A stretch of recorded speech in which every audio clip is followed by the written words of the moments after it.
Hati serseran. Reval memasuki kamar dengan langkah pelan begitu hati-hati. Kamarnya terasa sunyi dan terasa begitu hening. Dia melangkah perlahan namun dia menghentikan langkahnya.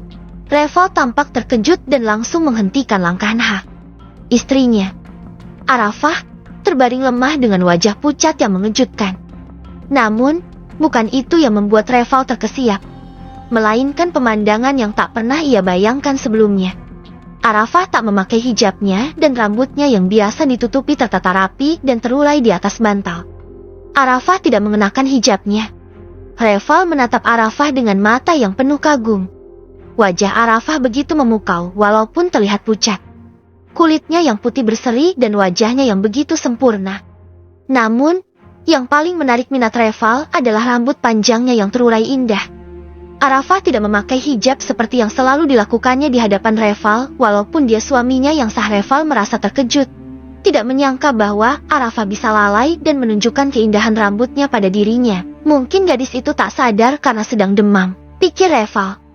Reval masih melebarkan matanya begitu melihat sosok cantik di hadapannya.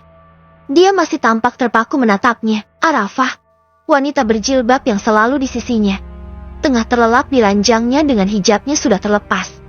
Rambut panjang hitam legamnya terurai. Gadis itu benar-benar tampak begitu cantik di mata Reval. Pandangan itu benar-benar membuat hatinya berdesir. Seolah tiap helaian rambutnya menari-nari dalam mimpinya, berpadu dengan wajah cantik pucat yang begitu tenang. Bagai lukisan alam yang tak sempurna tanpa sentuhan warna-warna indah. Cantiknya. Ternyata istriku secantik ini. Gumam Reval dalam hati. Merasa hatinya berdebar-debar. Ada rasa takut yang membuncah. Takut rasa ini semakin mendalam.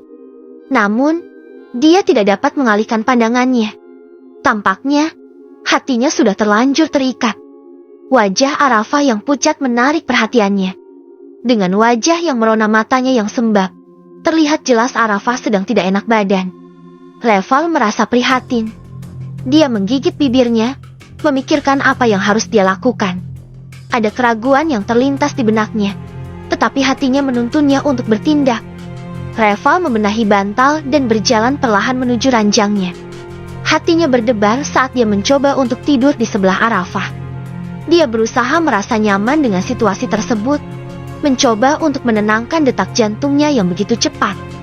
Semoga dia tidak terusik dengan kehadiranku, gumam Reval dalam hati. Matanya menatap Arafah, yang tampak begitu tenang dalam tidurnya. Namun, canggung adalah kata yang tepat untuk menggambarkan perasaan Reval saat itu. Dia merasa asing dengan situasi ini. Tetapi di saat yang sama, ada rasa hangat yang mulai memenuhi dadanya. Reval merasa kaku saat akhirnya memutuskan untuk berbaring di sebelah Arafah. Dia berusaha menyesuaikan posisi tidurnya, berharap Arafah tidak terganggu oleh kehadirannya. Dalam diam, Reval tercenung dengan tatapan mata masam memandangi Arafah, tergambar rasa takjub, kagum, dan sebuah perasaan baru yang mulai tumbuh di hatinya. Reval menyunggingkan senyumnya. Lalu dia tidur menyamping hingga dia dan Arafah berhadapan. Perlahan dia memberanikan diri untuk membenahi rambut Arafah yang menutupi keningnya. Halus dan lembut, gumam Reval saat dia menyentuh rambutnya. Keesokan paginya, suara ansing subuh terdengar nyaring di telinga Arafah, hingga membuat gadis itu terusik. Perlahan dia membuka matanya, merentang jantangannya, menggeliat. Tapi sejuk itu seketika hilang saat matanya menangkap sesosok tubuh yang terbaring di sampingnya. Arafah menoleh. Matanya terbelalak melihat sosok Reval yang masih tertidur dengan damai di sebelahnya. Wajahnya merona merah, menatap Reval dengan pandangan bingung dan malu. Seketika itu juga, hatinya berdebar kencang. Jantungnya seperti hendak melompat keluar dari dada. Apalagi menyadari kalau dirinya tak berhijab. Arafah terlihat sedikit gelisah saat menyadari Reval ada di sampingnya. Wajahnya memerah dan malu tergambar jelas ketika dia menyadari bahwa dia tidak menutup auratnya. Dalam keadaan seperti ini, biasanya Arafah sangat berhati-hati dan selalu memastikan untuk menutup auratnya dengan baik, terlebih ketika ada pria di sekitarnya.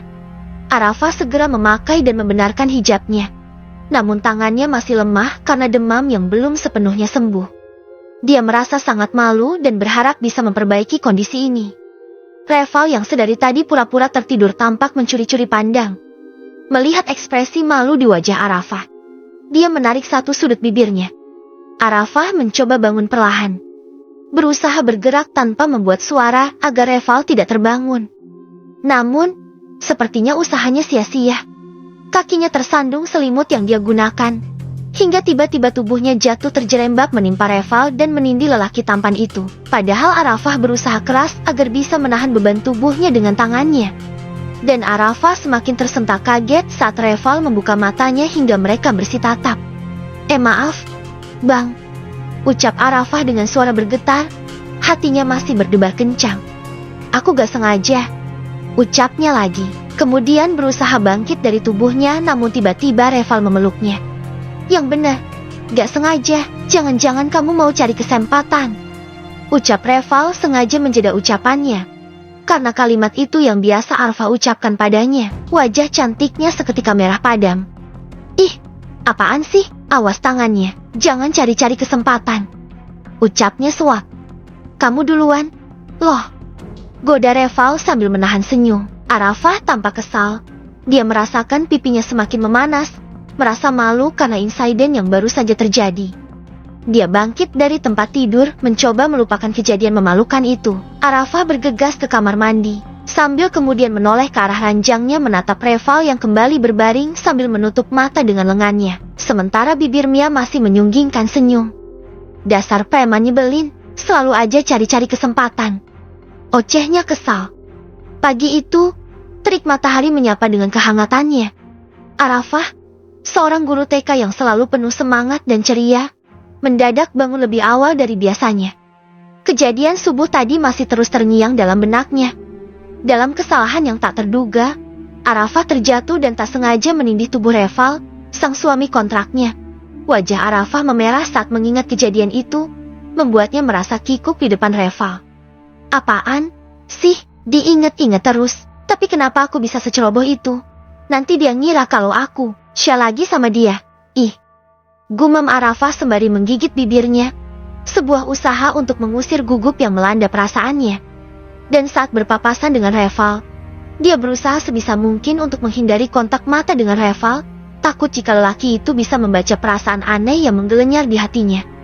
Sementara itu, seperti biasa Reval selalu tampak cuek. Namun dia juga sedikit bingung dengan perubahan sikap Arafah. Biasanya, Arafah adalah gadis yang cerewet dan ceriwis. Namun hari ini, gadis itu tiba-tiba berubah menjadi pendiam. "Kenapa dia? Kok aneh?" tanya Reval bergumam, namun dia mengedihkan bahunya. "Mau aku antar ke sekolah?" tanya Reval, mencoba untuk memecahkan kesunyian yang muncul di antara mereka saat keduanya sarapan berdua. Sementara Abi dan Uminya sedang tidak ada di rumah. Mereka pergi ke rumah Harumi. "Gak usah." Arafah menatap Reval sejenak, kemudian menundukkan kepalanya dan menggeleng pelan.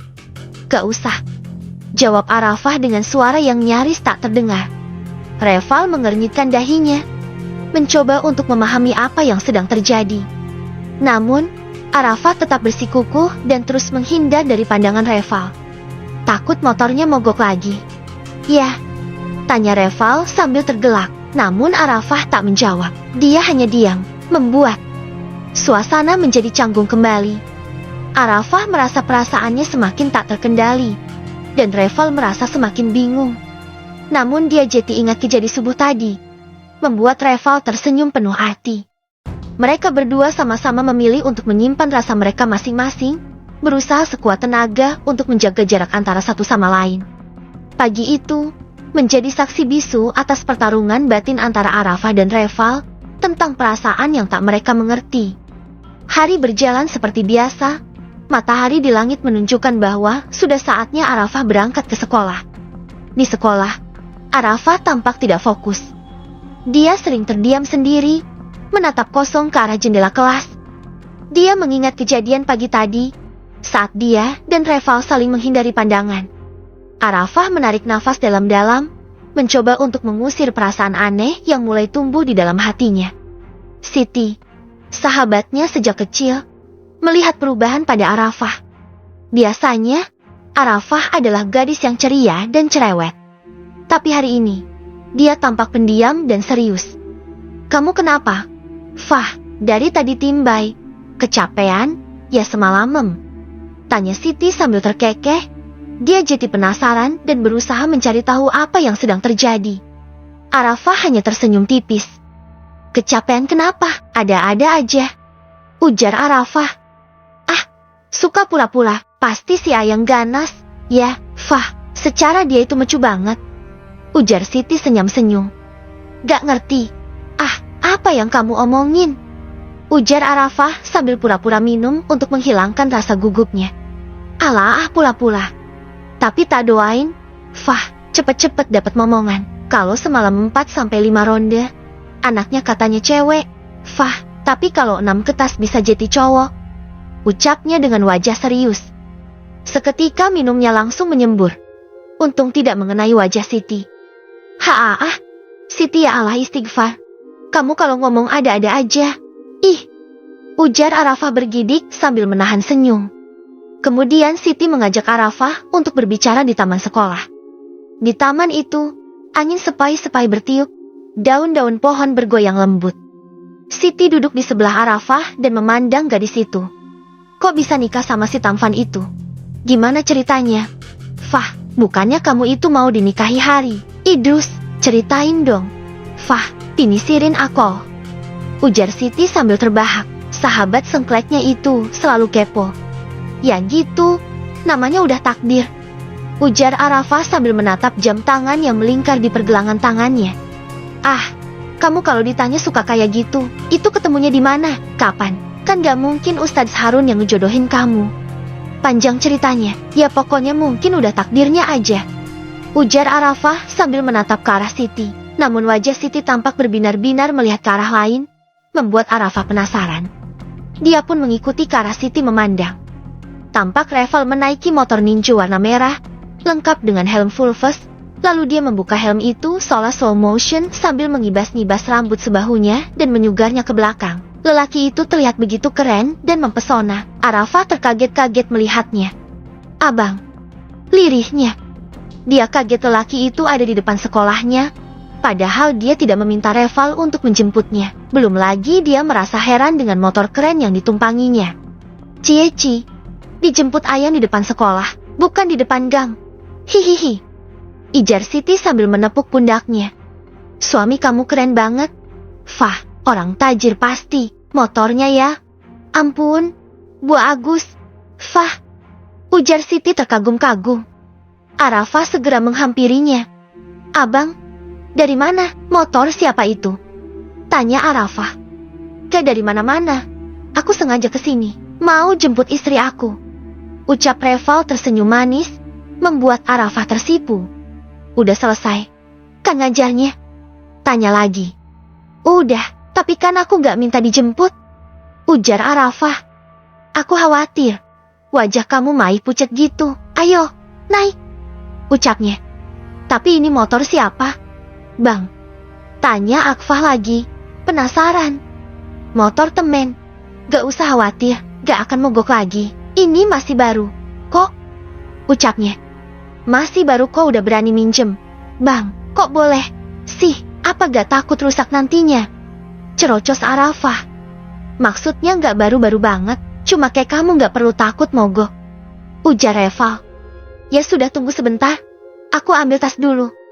Ujar Arafah. Gadis itu kembali ke kelas. Guru-guru yang lain tampak berdecak kagum menatap Reval. Fah, ikut dong dibonceng. Biarin dipentil juga, aku rela. Fah, asalkan dibonceng cowok keren kayak suamimu. Goda Siti. Arafah hanya mengulas senyum. Dia cepat-cepat membereskan semua barang-barangnya dan segera menghampiri Reval. Untung aja Arafah memakai kulot, hingga duduknya tidak menyamping seperti kemarin. Mau jalan japan dulu? Gak? Tanya Reval.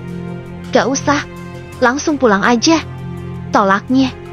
Memangnya masuk gak enak badan? Tanya Reval. Iya, masih lemes. Ucapnya. Ustadz Harun duduk di sofa ruang tamu sederhana bersama Umi sama istrinya dan juga Arafah. Wajah Ustadz Harun tampak murung. Dia baru saja pulang dari masjid. Ada apa Abi wajahnya kok sedih kayak gitu? Tanya Umi Salma sambil memberikan teh hangat favoritnya. Haji Ubay kehilangan jam tangan di masjid. Tadi kata jamaah bilang seperti itu ke Abi. Katanya hilangnya kemarin. Kebetulan si Tatang yang suka bersih-bersih masjid. Kasihan banget tadi si Tatang dituduh ngambil jam tangan itu. Dia sampai sumpah serapah segala. Wajahnya sampai mau nangis tadi. Diinterogasi sama semua jamaah. Tutur Ustadz Harun. Umi Salma tanpa kaget mendengarnya. Apalagi Arafah dia tampak terbelalak. Jam tangan Haji Ubay hilang. Hilangnya kapan Abi? Tanya Arafah lagi penasaran. Katanya sih kemarin tapi gak jelas kapan.